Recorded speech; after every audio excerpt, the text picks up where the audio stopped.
अस्सलाम वालेकुम। वालेकुम अस्सलाम बेटा। कैसे हैं आप? ठीक ठाक है, शुक्र अल्लाह ताला का। आपका नाम? शफीक। सर आज का हमारा टॉपिक ये है कि बिजली के बिल कितने आते हैं।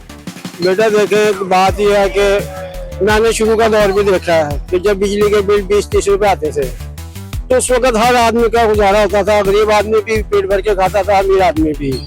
लेकिन जो जो हमारी कुछ पॉलिसी ऐसी चली है कि सारा बर्डन बिजली पर डाल दिया गया।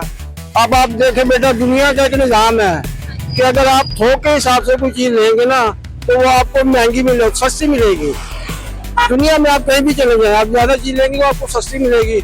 लेकिन यहाँ पर बिजली जो महंगी होती है, आप ज्यादा इस्तेमाल करें वैसे ज्यादा महंगी हो जाती है। और आप देखें 200 के बाद 1 यूनिट बढ़ी हो तो फिर एकदम 5000 बाहर आ जाते हैं।